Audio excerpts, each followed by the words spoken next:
Hello friends, study with BH classes में आपका बहुत बहुत स्वागत है। आज हम इंडियन पॉलिटी के जो यूपीएससी प्रीलिम 2020 में जो क्वेश्चन पूछे गए थे उनके बारे में जानेंगे। ठीक है, 2020 में जो क्वेश्चन पूछे गए थे, तो स्टार्ट करते हैं आज का वीडियो। पहला क्वेश्चन है, राज्यसभा को ये क्वेश्चन मैंने अभी डिस्कशन कौन से किए थे? 21 के किए थे। अब मैं 2020 के कर रहा हूँ। ठीक है, तो पहला क्वेश्चन है, राज्यसभा को लोकसभा के समान शक्तियां प्राप्त है। किसमें प्राप्त है? नई अखिल भारतीय सेवाओं को बनाने का मामला। ठीक है, इसमें समान प्राप्त नहीं है। ठीक है, इसमें विशेषाधिकार प्राप्त है, जो दो तिहाई बहुमत से अगर राज्यसभा को पारित कर देती है तो नई अखिल भारतीय सेवाओं का सृजन हो जाता है, आर्टिकल 312 के तहत। ठीक है, तो ये नहीं होगा। सेकंड, संविधान में संशोधन करना, वो दोनों को बराबर प्राप्त होता है। लोकसभा से भी स्टार्ट हो सकता है और राज्यसभा से भी स्टार्ट हो सकता है, इसलिए ये विकल्प सही होगा। थर्ड, सरकार को हटाना मतलब अविश्वास प्रस्ताव लाना, ये केवल लोकसभा में ही लाया जा सकता है। ठीक है, इसमें बराबर शक्ति नहीं होती। कटौती प्रस्ताव में भी लोकसभा की ज़्यादा शक्तियाँ होती है, इसलिए इसका आंसर हो जाएगा बी, संविधान संशोधन करना। नेक्स्ट आता है हमारा क्वेश्चन नंबर सेकंड। ठीक है, संसद सदस्य स्थानीय क्षेत्र विकास योजना एमपी लेट्स के तहत निधि के संदर्भ में निम्नलिखित कथनों में से कौन सा कथन सही है? पहला, एमपी लेट्स फंड का उपयोग स्वास्थ्य, शिक्षा आदि के लिए भौतिक सुविधा और ढांचे जैसी टिकाऊ संपत्ति बनाने के लिए किया जाना चाहिए। ये स्टेटमेंट बिल्कुल सही है। प्रत्येक सांसद की निधि एक निर्दिष्ट हिस्सा एसटी एससी आबादी को लाभान्वित करना चाहिए। ये स्टेटमेंट भी सही है। एमपी लेट्स फंड वार्षिक आधार पर स्वीकृत की जाती है और अप्रयुक्त फंड को अगले वर्ष के लिए नहीं बढ़ाया जा सकता है। ऐसा नहीं है, उसे आगे बढ़ाया जा सकता है ना। अगर प्रयुक्त मतलब उपयोग में नहीं हो पाया है तो उस फंड को आगे बढ़ाया जाएगा और आगे ऐड कर दिया जाता है। ये स्टेटमेंट गलत हो जाएगा। जिला प्राधिकारी को हर साल कार्यान्वयन के तहत सभी कार्यों का कम से कम 10% निरीक्षण करना होगा। तो ये स्टेटमेंट सही है। तो इसका आंसर हो जाएगा 1, 2 और 5, ऑप्शन डी है ना। जो करेक्ट है उसको मैंने अंडरलाइन किया हुआ है। नेक्स्ट क्वेश्चन आता है हमारा, भेदभाव के रूप में अस्पृश्यता के खिलाफ मौलिक अधिकारों को निम्नलिखित श्रेणियों में से कौन सी श्रेणी में रखा गया है? ठीक है, जो अस्पृश्यता का उन्मूलन है वो कौन सा आर्टिकल है? आर्टिकल 17 है ना।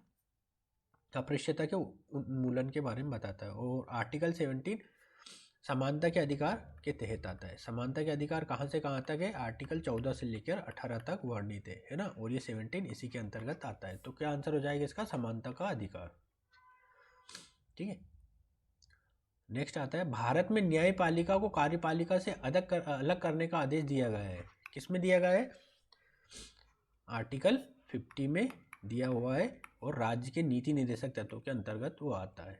ठीक है, आता है हमारा नेक्स्ट फिफ्थ, बजट के साथ साथ वित्त मंत्री संसद के समक्ष अन्य दस्तावेज भी रखते हैं जिसे the micro economic framework statement शामिल है। उपरोक्त दस्तावेज प्रस्तुत किया गया है क्योंकि ये अनिवार्य किसके तहत? जो FRBM एक्ट है 2003 का, उसके अंतर्गत किया जाता है ना। राजकोषीय उत्तरदायित्व और बजट प्रबंधन अधिनियम 2003 के तहत ऐसा प्रावधान है कि एक माइक्रो इकोनॉमिक फ्रेमवर्क स्टेटमेंट भी बजट के साथ प्रस्तुत करना होता है वित्त मंत्री जी को संसद में। तो इसका आंसर हो जाएगा डी, है ना। FRBM एक्ट 2013 के तहत। परिभाषा के अनुसार एक संवैधानिक सरकार होती है। संवैधानिक सरकार मतलब जो संविधान के उपबंधों के तहत कार्य करती है, और संविधान के उपबंधों के अंतर्गत ही कार्य करना रहता है, तो वो सरकार कैसी सरकार होगी? वो सरकार कहलाएगी सीमित सरकार। ठीक है, क्योंकि लिमिटेड रहेगी ना, संविधान में जो उपबंध केवल उन्हीं के अनुसार उसे चलना है। अब आता है हमारा नेक्स्ट क्वेश्चन, मौलिक अधिकारों के अलावा भारत के संविधान का निम्नलिखित भाग मानव अधिकारों की सार्वभौमिक घोषणा जो 1948 के सिद्धांत थे उसके प्रावधानों में क्या क्या प्रतिबिंबित करती है? ठीक है, प्रस्तावना, राज्य के नीति निर्देशक सिद्धांत और मौलिक कर्तव्य, तो ये तीनों ही प्रतिबंधित करती है। आप इसको देखेंगे मानव अधिकारों की जो सार्वभौमिक घोषणा हुई थी 1948, उसमें जो भी प्रावधान है वो तीनों को ही प्रतिबंधित करते हैं, प्रस्तावना को भी करते हैं, राज्य के नीति निर्देशक सिद्धांत को भी करते हैं, मौलिक कर्तव्य को भी करते हैं। इसका आंसर डी हो जाएगा। अब हम देखते हैं क्वेश्चन नंबर 8। भारत में कानूनी सेवा प्राधिकरण निम्नलिखित में से किस प्रकार के नागरिकों को मुक्त कानूनी सेवाएं प्रदान करता है? किस प्रकार की? जो एक इकाई दहाई सैकड़ा हजार दस 1,00,000 रुपए से कम वार्षिक आय वाले व्यक्ति इनको करती है, 2,00,000 रुपए से कम वार्षिक आय वाले ट्रांसजेंडर्स इनको भी करती है। थर्ड, अन्य पिछड़ा वर्ग का सदस्य जिसकी वार्षिक आय 3,00,000 से कम हो, ये गलत स्टेटमेंट है। और सभी वरिष्ठ नागरिकों को भी नहीं करती, तो ये भी गलत स्टेटमेंट होगा। तो इसका आंसर हो जाएगा मुफ्त कानूनी सेवाएं किसे प्रदान की जाती है? केवल 1 और 2 को। नेक्स्ट क्वेश्चन पे आते हैं हम 9वें नंबर पे। सरकार की संसदीय प्रणाली वो है जिसमें सरकार संसद के प्रति उत्तरदायी होती है और उसके द्वारा ही हटाई जा सकती है। तो ऑप्शन बी इसका करेक्ट आंसर हो जाएगा। संसदीय प्रणाली की सबसे महत्वपूर्ण विशेषता यही होती है कि जो सरकार होती है वो संसद के प्रति उत्तरदायी होती है ना। जो और जबकि अध्यक्षीय प्रणाली में क्या होता है? अध्यक्षीय प्रणाली में जो कार्यपालिका होती है, कार्यपालिका वो विधायिका से स्वतंत्र होती है, विधायिका से स्वतंत्र होती है, ठीक है। जबकि अध्यक्ष इधर बता देता हूँ, जबकि संसदीय शासन प्रणाली में, संसदीय शासन प्रणाली में क्या होता है? संसदीय शासन प्रणाली में जो कार्यपालिका होती है वो विधायिका का ही अंग होती है। मतलब कार्यपालिका के जो लोग होते हैं वो विधायिका से ही चुनकर आते हैं, है ना, विधायिका से ही चुनकर आते हैं, है ना, ठीक है।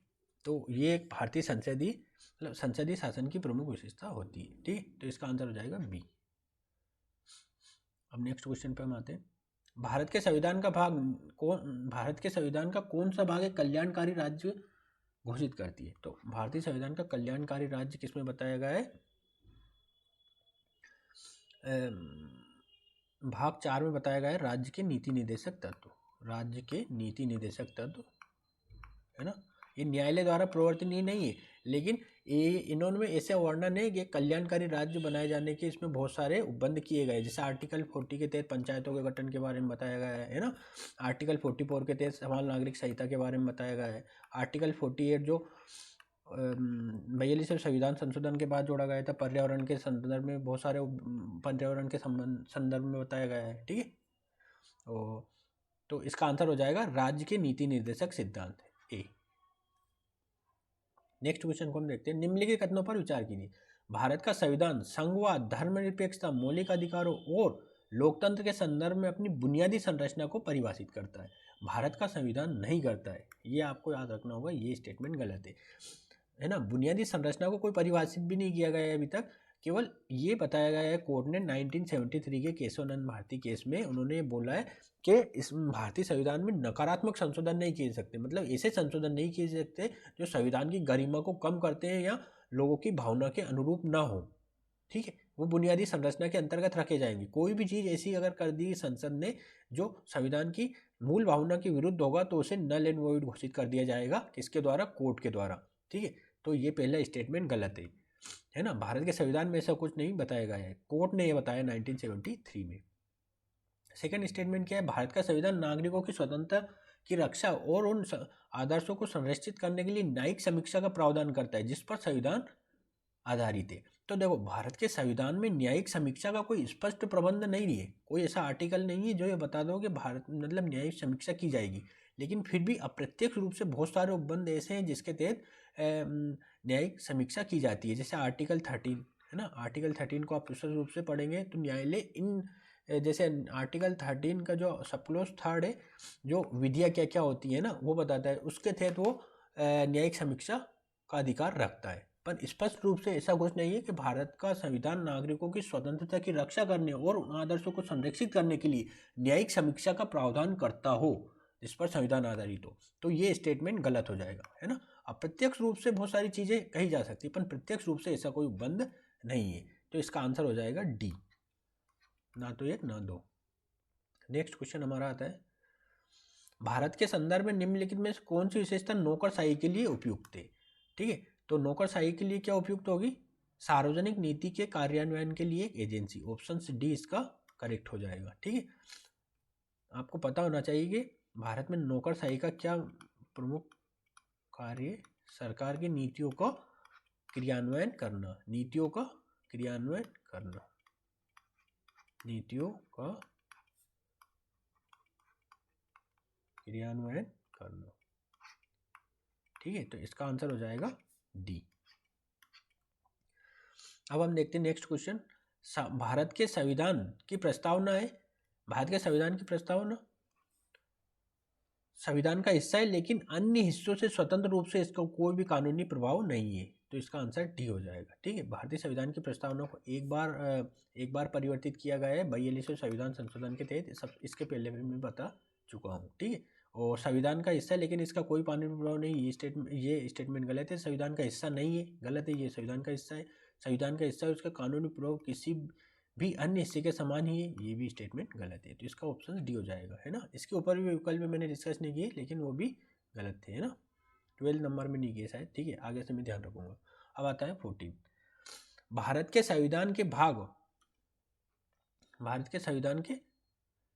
भाग 4 में निहित प्रावधानों के संदर्भ में कौन सा कथन सही है ना। भाग 4 में क्या वर्णित है? राज्य के नीति निर्देशक तत्व, है ना, DPSP, directive principle of state policy बताए गए। ये अदालतों द्वारा प्रवर्तनीय होंगे, गलत, ये अदालतों द्वारा प्रवर्तनीय होंगे। अदालत में जाके आप नहीं बोल सकते कि क्या ये हमारे मतलब भारत सरकार द्वारा इनको पूरा नहीं किया जा सकता, ऐसा नहीं हो सकता। जबकि मौलिक अधिकारों को आप अदालत में जाके प्राप्त कर सकते हैं। कौन से अनुच्छेद के तहत? अनुच्छेद 32 और अनुच्छेद 226 के तहत, है ना। अनुच्छेद 32 क्या है? संवैधानिक उपचारों का अधिकार उच्चतम न्यायालय के संदर्भ में, और 226 क्या है? उच्च न्यायालय के संदर्भ में संवैधानिक मतलब रिट जारी करने का अधिकार दिया जाता है ना। इसमें भी रिट जारी की जाती है ना। अगर आपके मौलिक अधिकारों को हनन हो रहा हो तो आप न्यायालय में जा सकते हैं, लेकिन डीपीएसपी के संबंध में आप अदालतों में नहीं जा सकते। ये किसी भी न्यायालय द्वारा प्रवर्तनीय नहीं होंगे। ठीक है, मतलब कोई भी न्यायालय आप जाके ये नहीं बोल सकते इनको लागू कर, तो ये स्टेटमेंट सही है। इस भाग में निर्धारित सिद्धांत राज्य द्वारा कानून बनाने को प्रभावित करने के लिए है, ये स्टेटमेंट भी सही है। ठीक है, ये है ही इसीलिए कि राज्य इन पर कानून बनाए, तो इसका आंसर हो जाएगा डी, केवल 2 और 3। अब देखते हैं हम क्वेश्चन नंबर 15, निम्नलिखित कथनों पर विचार कीजिए। भारत के संविधान के अनुसार, हमेशा क्वेश्चन पढ़ते वक्त आपको पूरे, अगर आप सोल्व कर रहे हैं तो एक पेन लेकर अच्छे से उस पर पेपर सॉल्विंग के बारे में बोल रहे हो, आप अच्छे से उसको पेन चलाइए, जो चीज़ें आपको लगती है उस पर पॉइंट रखिए। जैसे भारत के संविधान के अनुसार, मैंने आगे प्रश्न नहीं पढ़ा, लेकिन मैं देख रहा हूँ भारत के संविधान के अनुसार, ना कोई अधिनियम नियम के अनुसार नहीं बोल रहे, भारत के संविधान के अनुसार, मतलब पूरे आर्टिकल आपके दिमाग में आ जाने चाहिए। क्या है? वोट देने के लिए योग्य व्यक्ति को 6 महीने के वोट देने के योग्य व्यक्ति को 6 महीने के लिए किसी राज्य के मंत्री बनाया जा सकता है, भले ही उस राज्य के विधानमंडल का सदस्य नहीं हो। पहली बात देखो, मंत्री बनेगा मतलब कोई विधायक या सांसद बनेगा जब वो मंत्री बनेगा, और विधायक या सांसद बनने की न्यूनतम उम्र क्या है? 25 वर्ष है। ठीक है, तो ये वैसे ही गलत हो गया, है ना। और वोट देने की न्यूनतम आयु क्या है? 18 साल। मान लो मैं 19 साल का है, तो क्या मैं मंत्री बन सकता हूँ? नहीं बन सकता। ठीक है, तो इसलिए ये स्टेटमेंट गलत है। मैं वोट दे सकता हूँ लेकिन मंत्री नहीं बन सकता, 25 साल की उम्र पूरी करनी होगी।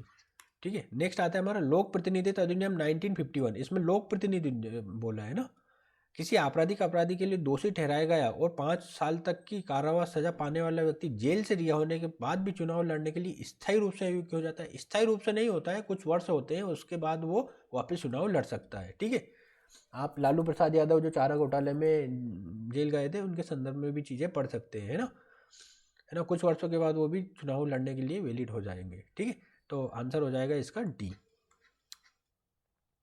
अब आता है हमारा नेक्स्ट क्वेश्चन 16, निम्नलिखित कथनों पर विचार कीजिए। भारत के राष्ट्रपति ऐसी जगह पर संसद का सत्र बुला सकते हैं जहां उचित समझे। बिल्कुल सही है ना।